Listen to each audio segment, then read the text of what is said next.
Dieu notre Père, chaque fois que tu viens à nous, c'est dans la nouveauté. Alors que souvent, quand nous venons vers toi, c'est avec nos habitudes et nos traditions. Tu viens à nous dans la vérité et nous allons vers toi avec nos illusions. Tu viens vers nous dans la sainteté, dans la pureté, et nous allons vers toi avec nos lâchetés, souvent. Seigneur, donne-nous la joie de découvrir ton chemin en Jésus, le Seigneur ressuscité. Donne-nous de répondre à l'appel de l'Esprit pour vivre ta présence et découvrir ton amour qui se renouvelle chaque jour et qui dure toujours. Amen. 7 à 9, pardon. Moïse continua. Et maintenant, Israël, obéis aux décrets et aux règles que je vous enseigne à mettre en pratique. Elles vous permettront de vivre et de prendre possession du pays que le Seigneur, Dieu de vos pères, vous donne. N'ajoutez rien aux paroles que je vous transmets de la part du Seigneur votre Dieu. N'en retranchez rien non plus. Mettez-les toutes en pratique. En effet, existe-t-il un autre peuple, même parmi les plus grands, qui ait des dieux aussi proches de lui que le Seigneur notre Dieu l'est pour nous chaque fois que nous l'appelons à l'aide? Existe-t-il un autre peuple, même parmi les plus grands, qui possède les décrets et des règles aussi justes que ceux contenus dans l'enseignement que je vous présente aujourd'hui? Seulement, prenez bien garde. Veillez à n'oublier aucun des événements dont vous avez été témoin, qu'à aucun moment ces événements ne s'effacent de votre mémoire. Au contraire, racontez-les à vos enfants et à vos petits-enfants.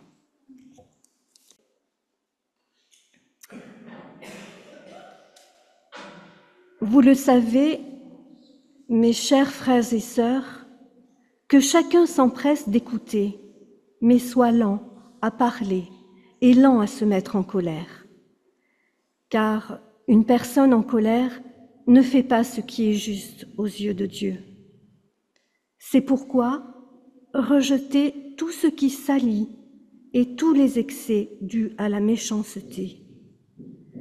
Accueillez avec humilité la parole que Dieu plante dans votre cœur, car elle a le pouvoir de vous sauver. Mettez la parole de Dieu en pratique.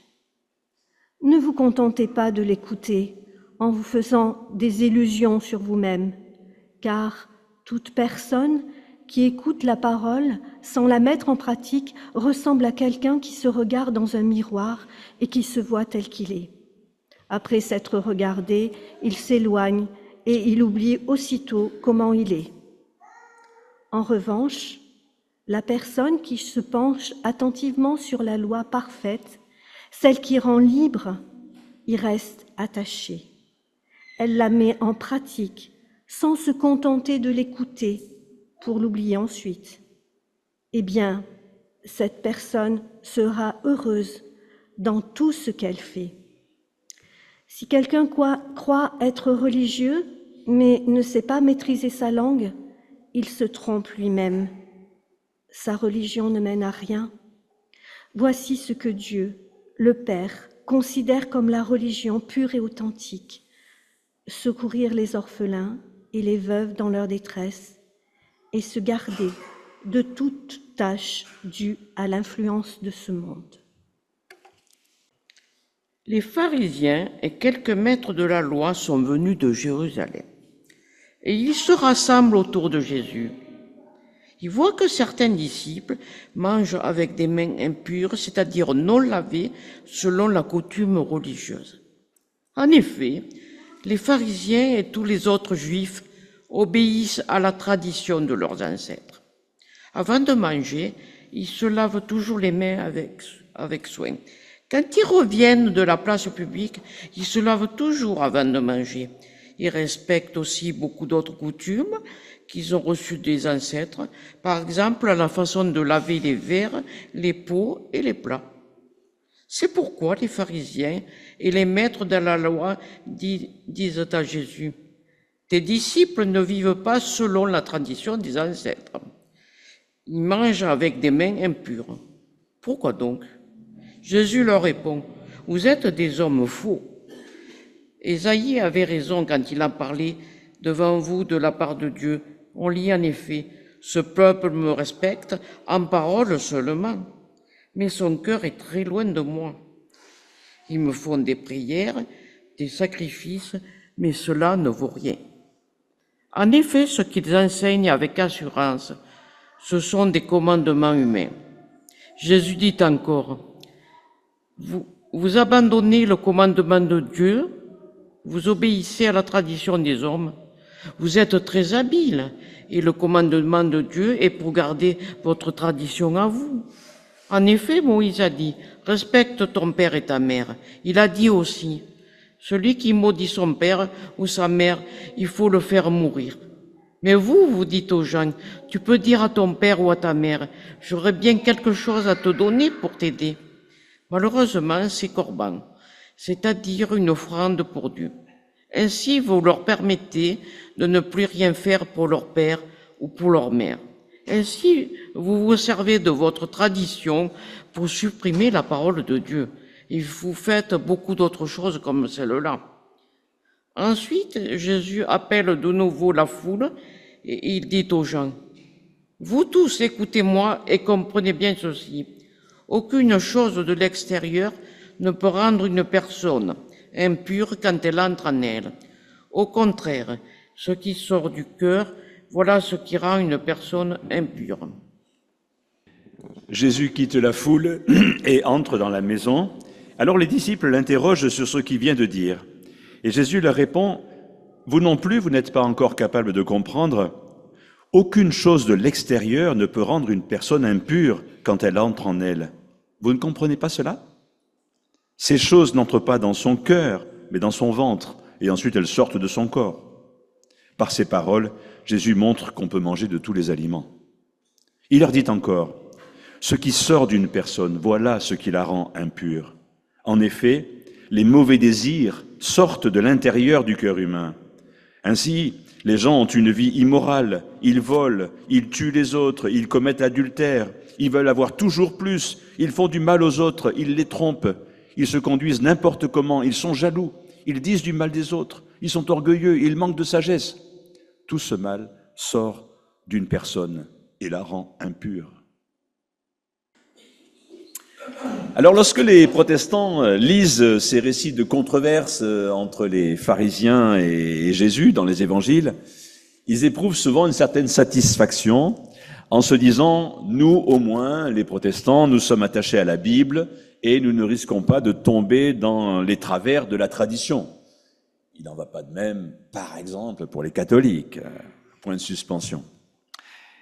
L'ennui, c'est que cette position est totalement illusoire, parce qu'il n'existe pas de lecture de la Bible en dehors de la tradition.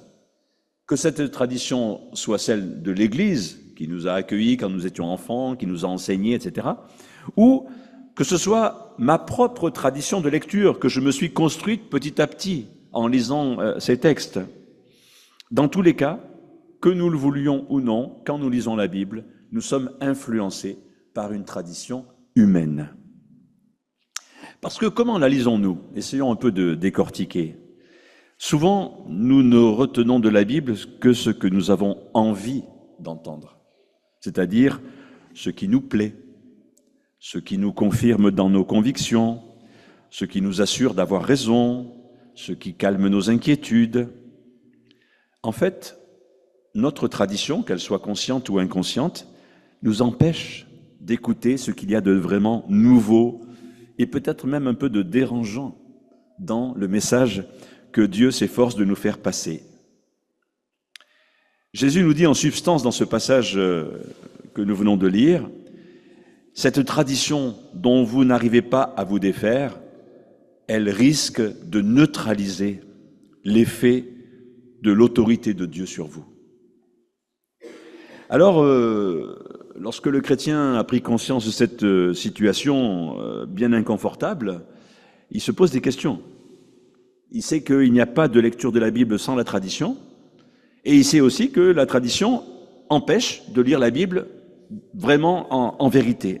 Alors, qu'est-ce qu'on peut croire et comment on peut se comporter si on est, un tant soit peu, animé par un souci de vérité et d'authenticité?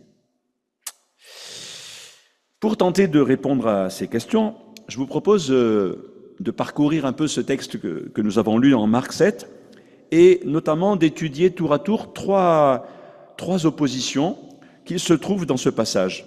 L'opposition entre écriture et tradition. Ensuite, l'opposition entre pur et impur, puisque ça apparaît aussi dans le texte. Et enfin, une opposition entre les lèvres et le cœur. Ça, c'est une image que Jésus emprunte au prophète Ésaïe. Donc voilà le programme des réjouissances. On se penche d'abord sur ce couple écriture antagoniste, bien sûr, entre écriture et tradition. Les pharisiens questionnent Jésus sur une attitude qui les choque. Pourquoi est-ce que tes disciples ne se lavent pas les mains avant de manger? Cette question de la pureté rituelle était de toute première importance dans le judaïsme de l'époque. Et Jésus déplace le problème et répond à une autre question qui est cachée sous la première. C'est: quelle autorité reconnaissez-vous vraiment dans votre vie? J'imagine qu'il y a parmi nous ce matin essentiellement des personnes qui reconnaissent l'autorité de Dieu, ou en tout cas qui cherchent cette autorité de Dieu. Mais qu'est-ce que ça veut dire, l'autorité de Dieu? Les pharisiens aussi se réclamaient de l'autorité de Dieu. Et ils étaient même scandalisés que Jésus ne se conforme pas à cette autorité. Et en réponse, Jésus les traite, alors ce n'est pas dans la traduction qu'on a lue, mais dans les autres traductions, Jésus les traite d'hypocrites. C'est un mot grec qui désigne les acteurs de théâtre, ceux qui portaient un masque, vous savez, dans le théâtre antique grec. Parce qu'en effet, ce qui compte pour ces pharisiens, ce n'est pas ce qu'ils sont en réalité, mais la façon dont les autres les perçoivent. L'important pour eux, c'est ce qui se voit, c'est les signes extérieurs de religion. Et c'est pour ça que Jésus leur a reproché, à une autre occasion, de nettoyer l'extérieur du plat, mais de ne pas être aussi exigeant en ce qui concerne l'intérieur du plat. Les pharisiens veulent mettre en application l'enseignement des maîtres de la loi, ces gens qui ont pour charge ou pour mission d'expliquer comment la loi de Moïse doit être mise en pratique et qui sont devenus de ce fait des sortes d'experts en volonté de Dieu. Et comme les Écritures ne répondent pas très clairement sur comment mettre en pratique chacun des commandements, eh bien, ces maîtres de la loi ont proposé des interprétations qui ont été mises par écrit petit à petit et qui sont devenues ce que dans le judaïsme on appelle le Talmud. Dans le judaïsme, la tradition des anciens est un passage obligé pour toute interprétation des Écritures. Et c'est une forme de piété qui est plutôt tournée vers le passé, c'est-à-dire, oui, Dieu a parlé jadis, mais on ne se préoccupe pas vraiment de savoir dans quelles circonstances ce qu'il a dit est sacré et son commandement est devenu quelque chose d'intemporel, applicable quelles que soient les personnes et quelles que soient les circonstances. Et face à cette rigidité, la liberté de ton que Jésus utilise est tout à fait stupéfiante. Il se réclame de l'Écriture elle-même pour dénoncer le piège de la tradition. Moïse a dit, et chacun sait que Moïse est reconnu comme le porte-parole de Dieu, « Honore ton père et ta mère ». Mais vous dites, « Ah, mais si ce que j'avais prévu de te donner, je le donne au Seigneur, alors je n'ai pas besoin de te donner à toi ». Jésus aggrave encore la situation parce qu'il lui arrive de traiter l'Écriture elle-même comme une tradition. Quand il affirme dans le texte « Ce n'est pas ce qui pénètre en l'homme qui le rend impur, mais c'est ce qu'il a déjà en lui, en son cœur », eh bien, il prend le contre-pied, non pas de la tradition, mais bien de l'Écriture elle-même, puisqu'on trouve dans la Bible que certaines nourritures sont impures et ne doivent pas être consommées, ou bien certains contacts avec le sang, avec la mort, etc., sont impurs et ne doivent pas être pratiqués. Souvenez-vous que Jésus a adopté exactement la même attitude par rapport au sabbat. Le sabbat est bien un commandement qu'on trouve dans l'Écriture. Et pourtant, il a dit, le sabbat n'est pas fait pour l'homme. C'est ça qu'il a dit? Oui. Non, l'homme n'est pas fait pour le sabbat. Pardon, merci de me corriger. Mais le sabbat a été fait pour l'homme. Donc Jésus se permet de remettre en question l'Écriture et il le fait au nom d'une instance supérieure qui est la véritable parole de Dieu, c'est-à-dire le véritable projet de Dieu pour l'humanité. Et si on suit Jésus dans sa démarche, il faut bien se rendre à l'évidence, Dieu a confié son message à des humains, avec tous les risques que cela comporte, en particulier le risque de mélanger les idées qui viennent de Dieu, le message qui vient de Dieu, et les idées qui viennent d'eux-mêmes. Cette incarnation du message de Dieu, bien sûr, elle vaut pour les auteurs de la Bible, mais elle vaut aussi pour nous. Lorsque nous témoignons de notre foi, Dieu nous fait confiance, il nous fait confiance pour que nous parlions de lui avec nos mots d'aujourd'hui. Pour les pharisiens, Dieu est saint et il doit passer avant tout le reste, même avant les humains. Et pour Jésus, cette attitude révèle qu'on ignore complètement qui est Dieu et quelle est sa volonté. Car Dieu aime chaque être humain au point de se sacrifier pour lui. Et vous le savez, pour Jésus, les deux commandements sont parfaitement inséparables. Tu aimeras le Seigneur ton Dieu et tu aimeras ton prochain comme toi-même. Dieu est d'abord et avant tout celui qui aime. Et tout mouvement, tout commandement, toute prescription qui, sous prétexte d'honorer Dieu, nous conduirait à mépriser les hommes et à ne pas leur porter assistance, doit être considéré comme suspect. En réalité, de tels mouvements honorent un Dieu qui n'est pas le Dieu de Jésus-Christ, qui n'est pas le Dieu que nous voulons servir. Alors comment s'y retrouver? Eh bien, dans cette controverse avec les pharisiens, Jésus nous donne un moyen clair et simple pour distinguer un commandement venu de Dieu et parole de Dieu, ce qui me met en route pour servir le prochain. Voilà ce qui est parole de Dieu. Deuxième opposition qu'on peut souligner, c'est cette question du pur et de l'impur. Parce qu'en effet, dans le judaïsme du 1er siècle, c'était une question très importante. Et la pureté obéit à deux sortes de règles. Je l'ai dit tout à l'heure déjà un petit peu, soit par contact avec quelque chose qui est souillé, soit aussi par ingestion de nourriture impure. Je ne vais pas trop m'attarder là-dessus, mais cette question du contact qui rend impur, c'était important parce que du coup, les prêtres devaient, avant d'aller accomplir leur service dans le temple, se purifier par des ablutions abondantes pour pouvoir retrouver cette pureté rituelle et pouvoir ensuite aller offrir les sacrifices à Dieu. Mais les pharisiens ont pensé que Dieu serait encore mieux honoré si tous les membres du peuple de Dieu, et pas seulement les prêtres, étaient dans cet état de pureté, y compris donc dans tous les domaines de la vie quotidienne. Donc ça part d'une bonne intention, peut-être tout à fait honorable, c'est-à-dire que Dieu soit honoré par le maximum de membres de son peuple. Mais est-ce bien cela que veut le Dieu de la Bible, celui dont Jésus s'est fait l'ambassadeur? Quand on écoute le message des prophètes, ou bien quand on voit comment Jésus s'est comporté à l'égard de personnes qui étaient à l'époque considérées comme impures, on a de fortes raisons d'en douter. Et je crois pouvoir vous dire que Dieu ne réclame rien pour lui-même. Il ne demande pas qu'on lui apporte des offrandes dignes de lui, encore moins qu'on lui apporte nos souffrances, comme certains le proposent. Il n'attend pas de nous que nous lui présentions de sacrifices. En un mot, Dieu ne fait valoir aucun des droits auxquels il pourrait prétendre sur ces sujets, comme le faisaient les rois de jadis. Ce qui préoccupe le Dieu de Jésus, ce n'est pas lui-même, c'est nous, c'est l'humanité.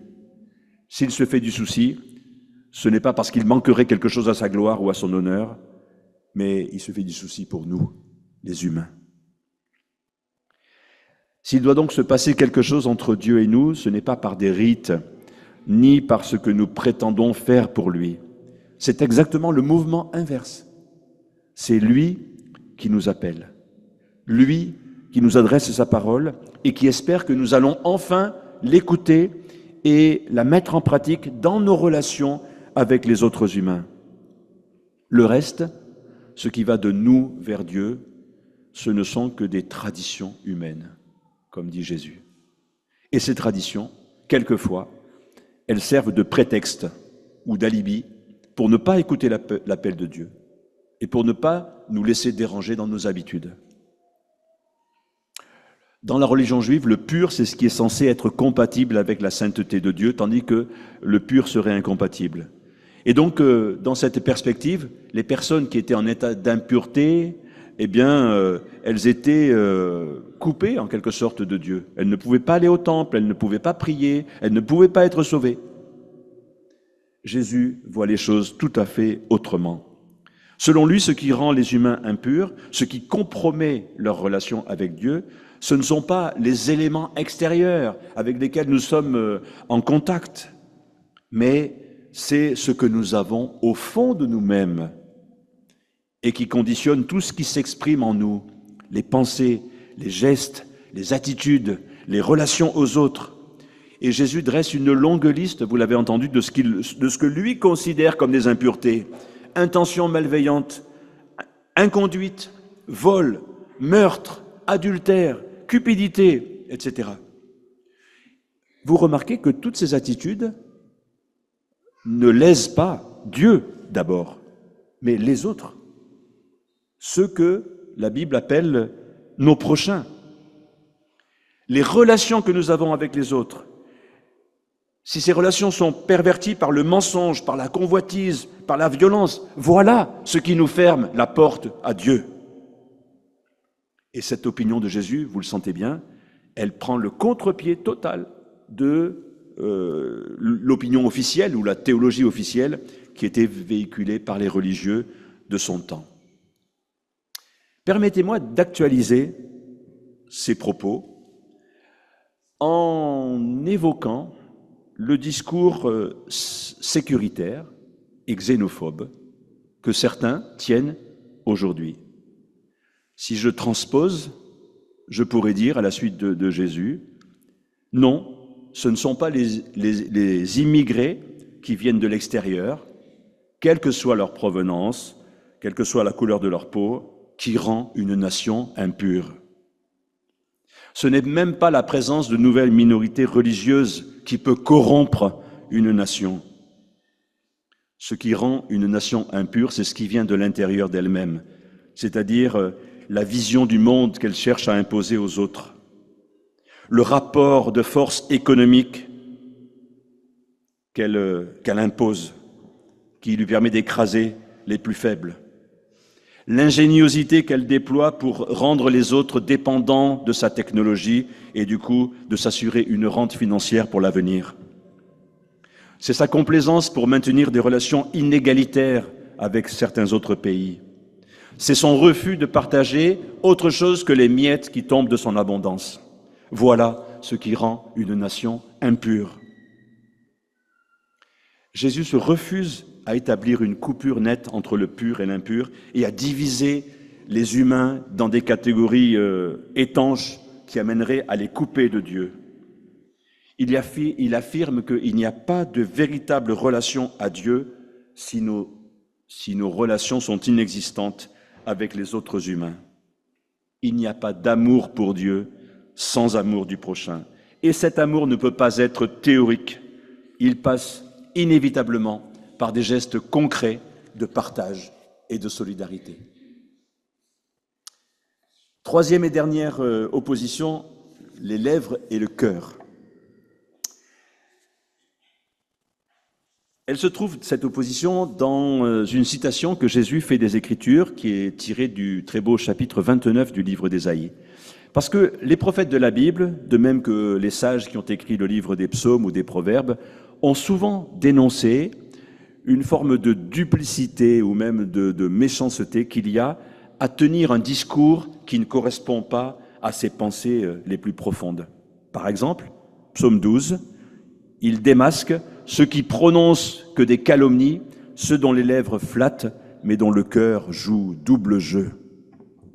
Le cœur dans la Bible, ce n'est pas comme dans notre compréhension actuelle le siège des sentiments, mais plutôt le siège de notre personnalité profonde, là où réside notre ambition, notre volonté, là où nous prenons les décisions. Dans la Bible, on pourrait traduire le mot cœur plutôt par le mot intelligence. Eh bien, le fait d'avoir un discours qui ne soit pas conforme avec ses pensées profondes est déjà grave pour les prophètes lorsqu'il s'agit de relations humaines. Mais à plus forte raison, il dénonce cette attitude lorsqu'il s'agit de relations à Dieu. Le prophète Jérémie va dans le même sens qu'Ésaïe. Il se plaint de l'attitude hypocrite de certains croyants. Il dit « Pourquoi le chemin des méchants les mène-t-il toujours au succès ? Ton nom est toujours sur leurs lèvres, mais leur cœur est loin de toi. » Et le prophète Sophonie aussi va dans le même sens. Il décrit le jour du salut comme le jour où Dieu transformera les peuples, où il purifiera leurs lèvres pour qu'ils puissent prier le Seigneur et lui rendre un culte d'un cœur unanime. Voilà ce que disent les prophètes de l'Ancien Testament. Et Jésus va plus loin encore en demandant carrément à ses disciples de se méfier de tous les signes extérieurs de religion. Vous vous souvenez, je pense, du discours sur la montagne. Quand tu pries, va dans ta chambre et ferme la porte. Quand tu jeûnes, parfume ta tête et que personne ne sache que tu es en train de jeûner. Jésus place la barre très haut et il formule une exigence très forte pour tous ceux qui veulent le suivre. Ce ne sont pas tous ceux qui disent « Seigneur, Seigneur » qui entreront dans le royaume de Dieu, mais seulement ceux qui font ce que veut mon Père qui est dans les cieux. On a lu un extrait de la lettre de Jacques tout à l'heure, et pour Jacques, dire qu'on croit en Dieu sans mettre en pratique immédiatement sa foi dans des gestes concrets de solidarité avec les plus faibles, eh ben c'est comme si on faisait insulte à Dieu. La religion pure et authentique, elle n'a rien à voir avec des interdits alimentaires, elle n'a rien à voir avec la façon de prier, elle n'a rien à voir avec des renoncements ou des sacrifices. Pour Jacques, la religion pure et authentique, c'est prendre soin des orphelins et des veuves. Vous trouvez ça banal, peut-être, un peu trop terre à terre, un peu trop trivial. Vous auriez envie de sauter cette étape du prochain pour vous retrouver plus vite encore dans les bras du Seigneur? Vous préféreriez d'autres critères que celui-là pour mesurer l'authenticité de votre foi? Eh bien, je suis désolé, chers amis, mais sachez que le Dieu de Jésus-Christ ne peut pas être trouvé en dehors du prochain. Si, comme nous le montre Jésus, Dieu s'intéresse en priorité au sort des humains, alors la religion authentique, c'est celle qui consiste à changer de mentalité, à se laisser transformer par l'Esprit de Dieu et à traiter les humains, nos semblables, comme Dieu le fait, c'est-à-dire avec droiture, en respectant leur liberté, leur dignité, leur vie. Le Dieu de Jésus-Christ ne peut pas être annoncé de façon authentique sans cette réelle préoccupation pour le prochain. Et c'est pourquoi nous devons veiller à ce que notre témoignage chrétien passe bien sûr par la prédication, par l'enseignement, mais aussi par un engagement concret pour apporter la guérison à tous les blessés de la vie. Le Christ nous a fait l'honneur de nous appeler à le suivre sur un chemin de vérité et d'authenticité.